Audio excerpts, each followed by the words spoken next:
시청자 여러분 안녕하십니까? 단편적인 뉴스에서는 알 수 없었던 혹은 뉴스에서는 다루지 못했던 숨은 이야기들을 본격적으로 다루는 프로그램 뉴스보다 더 센 증시회전의 김성훈입니다.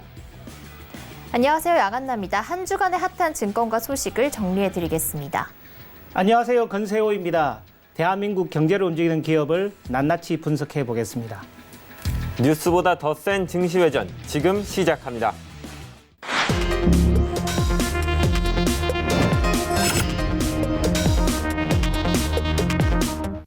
네, 한 주간 가장 핫했던 증시 이슈를 짚어보겠습니다. 이번 주 국내 증시를 흔들었던 이슈 하나씩 짚어보도록 하겠습니다. 가상화폐 대장격인 비트코인의 시세가 상승세를 보이고 있는 것 같은데요. 이 비트코인을 제외한 암호화폐 동향은 하락이 우세한데 비트코인 관련주가 궁금합니다. 네, 한 주간의 증권 이슈입니다. 지난 한 주는 미중 무역 전쟁이 격화되면서 시장이 혼란을 겪는 가운데 각종 테마주들이 들썩였는데요. 먼저 비트코인 테마입니다. 비트코인은 지난 월요일 800만 원대를 돌파했고 다음 날 900만 원대를 넘어서는 등 현재 1000만 원을 눈앞에 두고 있는데요. 이 같은 소식이 알려지면서 비트코인 관련주들이 내내 급등락을 연출하고 있습니다. 그중 가장 눈에 띄는 종목은 바로 우리기술투자입니다. 우리기술투자는 암호화폐 거래소 업비트를 운영하는 기업인 두나무의 지분 7.13%를 보유하고 있어서 대표적인 암호화폐 관련주로 손꼽히는데요. 이 암호화폐의 대장격인 비트코인의 가격에 따라서 주가가 상승했다가 하락하는 그런 경향을 보이고 있습니다. 우리기술투자는 비트코인이 800만 원대를 돌파한 지난 13일 장중 최고 19.67% 상승을 했고 13.66% 상승한 4,160원에 거래를 마쳤습니다. 비트코인이 900만 원대에 진입하게 된 바로 다음 날에는 장중 4,965원까지 치솟았고요. 그 후 지금까지 등락을 거듭하고 있습니다. 비트코인이 앞으로 1,000만 원을 돌파하게 되면 우리기술투자 주가가 어떻게 될지 지켜볼 만하겠습니다. 네, 비트코인의 가격이 계속 상승하고 있는 것 같은데요. 다른 암호화폐 관련 주들은 어떻습니까?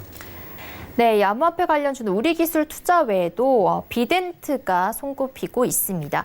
비덴트의 경우는 암호화폐 거래소 빗썸을 운영하는 그 BTC코리아닷컴의 지분 10.55%를 보유를 하고 있고요. 또 이 BTC코리아닷컴의 지분 75.99%를 보유하고 있는 BTC코리아홀딩스의 지분도 10%를 보유하고 있어서 또 암호화폐 관련주로 꼽히고 있습니다. 우리기술투자가 그 주가가 상승을 할 때 이 비덴트도 동반 상승하는 경향을 보이고 있는데요. 상대적으로 우리기술투자에 비해서 그 주가의 강세는 좀 덜한 편입니다. 네, 비트코인의 상승세와는 조금 다르게 우리기술투자의 경우에는 주가가 좀 반대로 이제 흐르는 양상을 보이는 것 같은데 네. 그 이유에 대해서 좀 설명 부탁드리겠습니다. 최근 주가 양상을 말씀을 하시는 거죠? 네, 이게 반대로 흐르고 있다고 보기는 어렵고요. 우리기술투자 주가는 지금까지 대체적으로 그 비트코인의 움직임에 따라서 주가가 같이 상승을 하거나 하락하는 그런 경향을 보여왔습니다. 이번에 특히 비트코인이 강세를 보이면서 우리기술투자 주가도 탄력을 받게 된 건 사실인데요. 이 종목의 특징은 급등락이 심하다는 겁니다. 그래서 오늘 만약에 주가가 올랐으면 또 내일은 빠지는 등 그런 현상이 나타나면서 그 소위 단타라고 부르는 단기 매매에 나선 투자자들이 많은 것도 사실인데요. 이번에 이 우리기술투자 주가 흐름을 보면 우선 비트코인이 800만 원대 그 돌파를 하거나 또 900만 원대 돌파를 하거나 딱 그랬을 시에는 주가가 또 크게 급등을 했는데 그러고 나서 그 비트코인이 지금 900만 원대에서 계속 머물고 있다 보니까 또 차익 실현 매물이 나오면서 주가가 다시 하락을 하고 있는 모습입니다. 이러다가 다시 비트코인이 또 1,000만 원대 돌파 시에는 주가가 다시 상승을 하지 않을까 싶습니다. 국외 이슈로는 이제 미중 무역 전쟁이 심상치가 않은데요. 네. 미국이 25% 이제 관세를 올리자 중국도 이제 보복 관세 25%를 올리고 서로 이제 전쟁을 하고 있는 그런 양상입니다. 네, 맞습니다. 네, 그래서 다음 테마는 미중 무역 전쟁입니다. 미국이 중국산 제품에 대해서 관세율을 인상한 데 이어서 중국도 미국에 보복 관세를 부과하기로 하면서 글로벌 증시가 출렁였는데요. 우리 주식시장에서는 이 미중 무역 전쟁으로 인해서 수혜를 볼 가능성이 있는 기업들의 주가가 상승하는 현상을 보였습니다. 미중 간 무역하던 제품에 제품의 관세가 인상이 되면 그 해당 산업을 영위하는 우리 기업이 반사이익을 볼 수 있다는 기대감 덕분인데요. 그중에서도 시장을 가장 뜨겁게 달군 건 히토류였습니다. 히토류 경우는 전자제품이나 전기차, 군사 장비 제조에 들어가는 필수 원료인데요. 중국이 전 세계 히토류 생산량의 80% 넘게 차지를 하고 있을 정도로 공급을 독점하고 있습니다. 미국 역시 중국에서 수입해오는 히토류가 전체의 78%나 차지를 하고 있습니다. 그래서 중국이 미국을 공격을 할 수 있는 좋은 카드가 될 수 있는 셈인데요. 역시나 지난 20일에 시진핑 주석이 중국 내 히토류 기업들을 방문해서 현황 파악에 들어갔다는 소식이 전해지면서 중국이 조만간 히토류를 미국에 대한 보복 카드로 제시할 수 있다는 전망이 나옵니다. 이 같은 소식이 다음 날 21일 시장에 알려지면서 대표적인 히토류 관련주로 꼽히는 유니온은 상한가를 기록했고요. 노바텍과 티플렉스, 상보 등 기업들의 주가도 장중 20%를 훌쩍 뛰어넘기도 했습니다. 유니온의 경우는 종속회사인 유니온 머티리얼이 히토류 대체품으로 주목을 받고 있는 페라이트 마그네트를 생산을 하고 있어서 그 반사이익 기대감에 매수세가 몰린 것으로 분석이 되고요. 노바텍의 경우는 히토류의 원재료인 네오디뮴을 생산을 해서 삼성전자에 납품을 한다는 사실이 부각됐습니다. 티플렉스는 히토류를 산업 전반에 걸쳐서 유통을 하고 있는 기업이고요. 상보의 경우는 히토류 산화 임균 주석의 대체 소재를 개발한 바 있어서 히토류 관련주로 묶이고 있습니다. 중국이 이제 실제로 히토류를 미국에 대한 그 보복 카드로 내세울 때가 언제가 될지 시장에 촉각이 곤두서 있습니다. 히토류가 미중 무역 분쟁에서 이제 중국의 미국에 대한 대표적인 이제 공격 카드가 될 수 있을 것 같기는 한데요. 네네. 그럼 히토류 말고 어떤 다른 어떤 미중 무역 분쟁에 따른 네. 어떤 수혜주가 있을까요? 네. 히토류 외에도 그 대두 관련주가 꼽히고 있습니다. 이게 왜 그러냐면 중국이 지금 미국에 대해서 대두 수입을 사실상 중단을 하게 됐는데요. 미국이 중국에 수출하는 대두가 전체 수출량의 60%에 달할 정도로 큰 비중을 차지하고 있습니다. 그래서 중국이 미국 대두 수입을 중단을 할 경우에는 두 국가 모두 이 부분에 있어서 타격을 입을 수밖에 없는데요. 이렇게 되면 그 부족한 대두 수입량을 다른 국가에서 대체를 해야 되기 때문에 한국의 그 대두 관련 그 주들이 주목을 또 받고 있는 겁니다. 그래서 관련 종목으로는 샘표와 샘표식품, 사조해표, 우성사료, 한탑 등이 꼽히고 있습니다. 네, 이렇게 히토류와 대두 관련주들이 이제 미중 무역 전쟁의 수혜를 본다고 잘 짚어주셨는데, 이 미중 무역 전쟁으로 수혜를 보는 국가도 베트남이 있다고 들었습니다. 네. 베트남이 어떤 수혜를 보고 있는 건지 말씀 부탁드립니다. 네, 맞습니다. 이 미중 무역 전쟁이 격화되고 있는 가운데 트럼프 대통령이 트위터에서 이런 말을 했습니다. 관세가 부과된 많은 기업은 중국을 떠나 베트남 등 다른 아시아 국가로 갈 것이다 라고 하면서 특히 중국에서 사업하려는 이들은 아무도 남지 않을 것이다 라고 강조를 했는데요. 트럼프 대통령의 이런 발언에 힘입어서 이제 베트남이 미중 무역 분쟁의 수혜를 받을 것이다 이런 기대를 안게 된 겁니다. 실제 주식시장에서는 이날 그 트위터가 나온 날에 베트남이 그 베트남 개발원이라는 펀드가 실제로 우리나라 코스피 거기 상장이 돼 있는데요. 그 베트남 개발원이 장중 최고 13.61%까지 치솟는 등 강세를 보였습니다. 그 뒤로는 주가가 다시 빠져서 그 이전과 같은 그 주가 흐름을 보이고 있습니다. 베트남 개발원 같은 경우에는 한국투자증권이 그 만든 뮤추얼 펀드인데요. 베트남 부동산에 투자하는 부동산 펀드입니다. 부동산 펀드의 경우는 그 부동산 임대 수익이나 매각 차익을 통해서 투자자들에게 수익을 되돌려주는 구조인데요. 이런 부동산 펀드는 장기 투자 상품이기 때문에 단기 투자에는 적절치 않다는 점을 염두에 두셔야겠습니다. 예, 마지막으로 최근에 다시 여러 가지 뉴스로 들썩이고 있는 정치 테마주에 대해서 설명해 주신다고 들었습니다. 네, 마지막 테마는 정치입니다. 정치 테마주는 테마주 가운데서도 특히 기승을 부리기로 유명한데요. 유력 정치인이 등장할 때마다 그 정치인과 연관이 있다고 알려진 기업의 주가가 급등하는 현상입니다. 지난 18일에는 유시민 이사장이 원래 자기 머리는 못 꺾는다라는 그 정계 복귀의 여지를 남겼다는 발언이 전해지면서 그 다음 날 바로 열린 장에서 보혜양조와 창의 에탄올 등의 그런 유시민 관련주가 급등을 했습니다. 있습니다. 유 이사장은 지금 보혜양조에서 사회 이사를 맡고 있고요. 창해 에탄올은 보혜양조와 계열사로 알려져 있어서 이 두 종목이 유시민 관련주로 묶이고 있습니다. 또 이낙연 국무총리 테마주도 뜨거웠는데요. 이 총리가 심부름을 시키며 따를 것이다라는 발언을 하면서 총선에 나설 수 있다는 기대감이 나왔습니다. 이 같은 소식에 남하토건과 이월드 등 기업의 주가가 일제히 급등을 했는데요. 남하토건의 경우는 대표이사가 이 총리와 고등학교 동문인 것으로 알려졌고요. 이월드는 이랜드 회장이 이 총리와 고등학교, 대학교 동문이라는 사실이 알려지면서 이낙연 테마주로 거론이 되고 있습니다.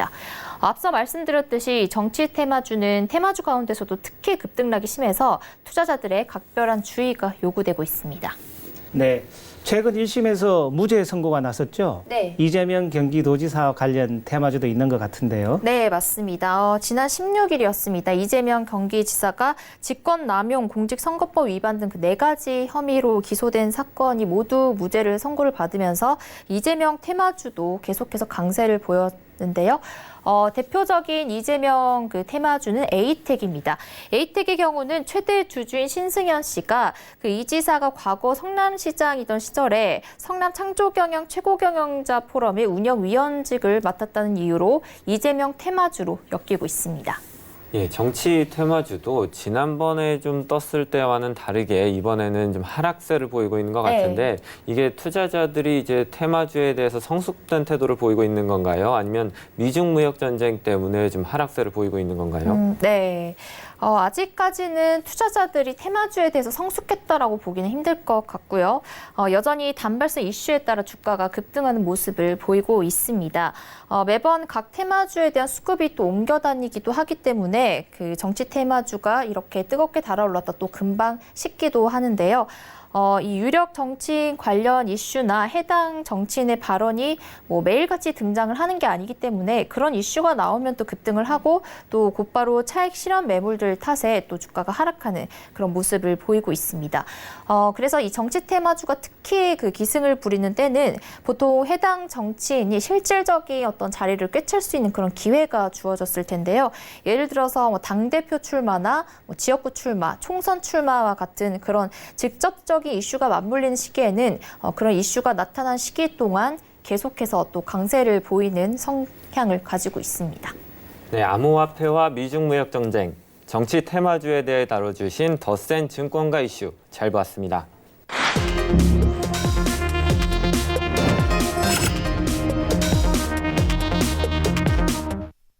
네, 다음은 더센 기업연구소입니다. 대한민국의 경제를 움직이는 기업들, 이 기업들 중에 과연 어떤 기업들이 건강한 기업인지 권세호 회계사가 기업의 재무제표를 철저하게 분석해서 검증해 주실 겁니다.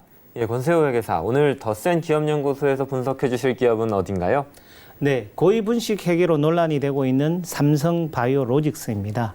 네, 이번 주 초에 삼성바이오로직스 분식회계 의혹과 관련해서 검찰이 김태환 삼성바이오로직스 대표를 소환 조사했는데요. 지난해 증권선물위원회는 삼성바이오로직스가 고의적으로 분식회계를 저질렀다고 판단하고 검찰에 고발을 했었는데요. 하지만 삼성바이오로직스는 증선위의 결정에 대해서 불복하고 행정소송을 벌이고 있는 중이라고 알고 있습니다. 현재 상황이 어떤지 들어보겠습니다. 네, 2018년 11월 14일 정권선물위원회에서 이 삼성바이오로직스의 고의 분식이라고 결론을 내리고 대표이사의 해임 권고 그리고 검찰 고발, 재무제표 제작성 등을 요구를 하였습니다. 그런데 회사에서는 이에 불복을 하여 이제 행정소송을 하였고 효력 정지 가처분 신청을 한 상태입니다. 그러다 보니 법원에서 이 효력 정지 가처분 신청을 인용을 하여서 현재 회사에서는 재무제표 제작성은 하지 않는 상태입니다.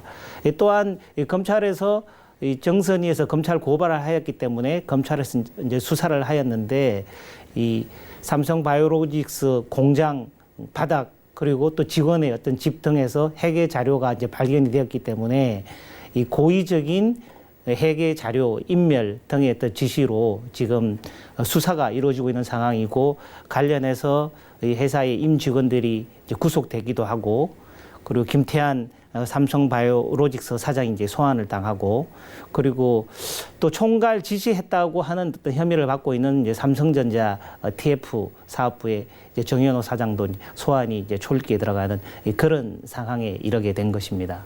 네, 그 삼성바이오로직스 대표가 소환이 되면서 이제 검찰 수사가 이재용 부회장의 최측근으로 확대가 되고 있는데요. 그 삼성 경영권 승계와 연관이 있다는 얘기가 나오던데 그게 어떤 내용입니까? 네, 2015년도에 이제 제일모직과 삼성물산이 합병을 하게 됩니다. 근데 이제 제일모직이라는 회사는 이제 이재용 부회장이 약 23%의 지분을 갖고 있었고, 또 제일모직은 삼성바이오로직스를, 그리고 또 삼성바이오로직스는 이제 삼성바이오에피스라는 회사를 이제 지배하게 됩니다. 그리고 삼성물산은 이제 삼성그룹의 아주 중요한 모기업인 이제 삼성전자 그리고 삼성생명 등을 이제 지배하고 있는데, 이 두 회사를 합병을 하다 보니까 삼성물산보다는 제일모직의 이 합병 비율이 높아야 아무래도 이재용 부회장 등 이제 오너 일가인 지분율이 이제 좋아지는 어떤 그런 결과를 안게 되는 것입니다. 그러다 보니까 제일모직과 삼성물산의 합병 비율이 1대 0.35로 결정이 되었는데, 제일모직의 주주들은 모두 다 찬성을 하였지만 삼성물산의 주주는 0.35라는 어떤 합병 비율이 조금 너무 가소평가되어 있다. 그래서 엘리엇이라든지 하나투자증권 같은 경우에서는 반대를 하였습니다. 그런데 결국 이제 국민연금이 이제 찬성을 함으로 인해서 이제 특별 결의를 통과해서 두 회사가 이제 합병이 된 것이죠. 그런데 이제 여기서 국민연금이 이제 찬성을 하게 된 어떤 그 근거에는 이제 삼성바이오로직스의 이제 가치가 상당히 높다, 이제 그렇게 보았던 것인데, 그 삼성바이오로직스의 이제 가치가 높다고 판단한 또 그 근거에는 삼성바이오로직스가 2015년도에 이제 회계 처리를 변경하면서 삼성바이오오피스에 대해서 종속 회사가 아니라 이제 관계 회사라고 회계 처리를 변경하면서 약 당기순이익 약 2조 정도를 이제 공시를 하게 되는데, 그러면서 이제 상대적으로 이 삼성물산과 제일모직의 합병 비율을 결정하는 데 있어 가지고 이 삼성바이오로직스의 가치를 좀 높게 평가했다. 뭐 이것 때문에 지금 삼성바이오로직스의 가치 평가가 결과론적으로는 이재용 삼성전자 부회장에게 유리하게 처리된 것 아닌가, 이렇게 지금 바라보고 있습니다. 네, 좀 쉽게 말하면 이 대표 소환까지 불러온 삼성바이오로직스 문제가 결국은 이 삼성바이오로직스의 가치를 부풀렸기 때문이라는 건데, 시청자들이 알기 쉽게 설명을 좀 부탁드리겠습니다. 네, 2015년도에 이제 삼성바이오로직스가 이 종속회사인 삼성바이오에피스를 이제 관계회사로 회계 처리하겠다, 이렇게 지금 공시를 하였습니다. 그래서 종속회사라는 것은 이제 지배력을 갖고 있는 회사, 대부분의 경우는 이제 50% 이상의 어떤 지분을 갖고 있는 경우 지배력을 갖고 있다라고 해서 종속회사로 이제 평가를 하고 연결 재무제표라는 것을 이제 만듭니다. 그런데 이제 그 2015년도 삼성바이오로직스는 이 삼성바이오에피스에 대해서 바이오젠이라는 회사가 콜옵션을 행사할 수 있다, 그런 레터를 이제 받았다는 것을 이제 근거로 해서 지배력을 상실했다고 생각하는 것입니다. 그래서 지배력을 상실했으니 더 이상 삼성바이오에피스는 종속회사가 아니고 이제 관계회사가 되었다. 그래서 관계회사로 회계 처리를 새로 해야겠다, 이렇게 주장을 하는 것입니다.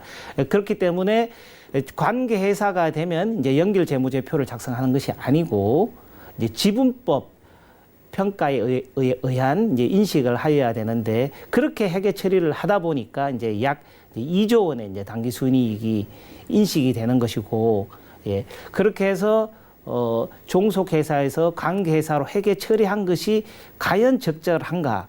그 부분이 지금 논란의 중심에 서 있는 것입니다. 결과론적으로는 이제 작년 2018년 6월 달에 그 바이오젠이 그 콜옵션을 이제 모두 행사를 해서 지분율을 50% 마이너스 한 주로 결국은 그 행사를 하였습니다. 네, 그럼 이 삼성바이오로직스 실제 실적은 어떻습니까? 예, 그 삼성 바이오로직스의 이제 경영 성과에 대해서 좀 이 차트를 좀 보시면 이해하기 쉬울 것 같습니다. 지금 매출액과 영업이익, 이제 당기 순이익을 이제 3년 동안 이제 비교를 하였고 2019년도 1사분기에 대해서도 좀 보여드렸는데요. 매출액은 보시다시피 이제 점차적으로 이제 계속 증가를 하고 있습니다. 이제 이 공장이 이제 수주 물량도 계속 증가를 하고 있고 상공장은 2018년도 이제 10월에 이제 완공이 되어서 아마도 2019년도부터는 계속해서 이제 제품 매출이 이제 발생할 것이라고 그렇게 예정이 되어 있습니다. 그런데 보시면은 보통 이제 매출이 일정하게 올라가면 이제 영업이익도 같이 올라가고 이제 당기순이익도 같이 올라가는 게 이제 일정한 패턴인데 영업이익 같은 경우는 지금 작년에 비해서 매출액은 약 15% 증가되고 약 700억 증가하였지만 영업이익은 오히려 15% 정도 감소를 하였습니다. 약 100억 정도 감소를 하였는데 그것은 이제 감가상각비, 이제 지급수수료 이런 부분들이 이제 계속 증가를 했기 때문에 영업이익은 다소 감소를 하였고요. 그런데 좀 특이한 사항은 당기순이익은 지금 매출액과 영업이익과 같은 어떤 비례적으로 상승한 것이 아니고 2018년도에 또 갑자기 많이 상승을 하였습니다.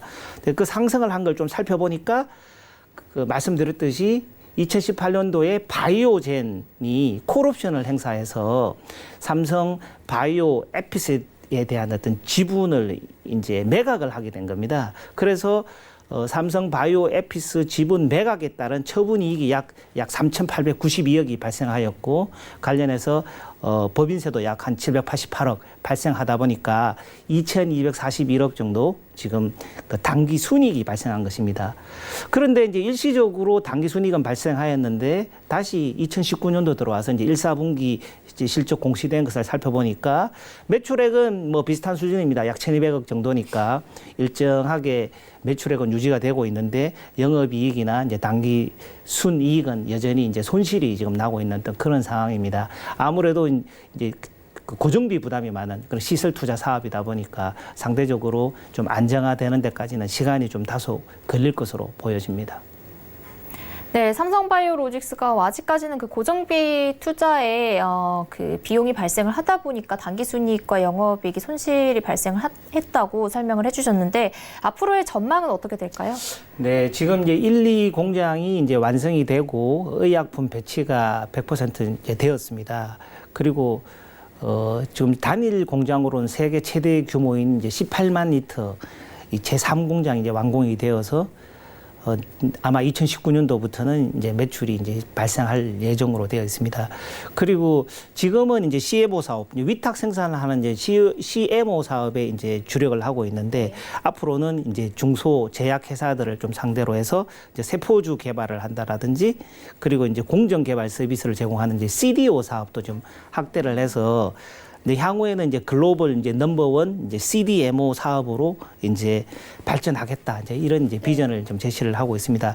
그런데 이제 말씀도 드렸다시피 이제 제3공장이 이제 최근에 완공이 되었고 이 산업이 이제 고정비 부담이 큰 이제 투자 사업입니다. 그러다 보니까 아무래도 이제 감가상각비가 또 많이 들고 또 이 사업이 안정화되기까지는 또 일정 부분 또 시간이 걸릴 수밖에 없는 그런 좀 특수한 또 상황입니다. 그래서 조금은 다소의 시간이 좀 걸려야 안정화가 되지 않을까 이렇게 예상하고 있습니다. 네. 네, 삼성바이오로직스가 아무래도 바이오 대장주이다 보니까 삼성바이오로직스의 회계 관련 문제가 있을 때마다 다른 바이오주까지 함께 이제 좀 등락을 오가는 경우가 있는 것 같은데 이번을 계기로 삼성바이오로직스의 회계 문제가 이제 완전히 해결이 되고 또 좀 시간을 들여서 매출과 실적이 회복이 된다면 이 투자자분들도 이 부분을 좀 참고하셔서 바이오주도 성장세를 완만하게 이어갈 수 있었으면 좋겠습니다.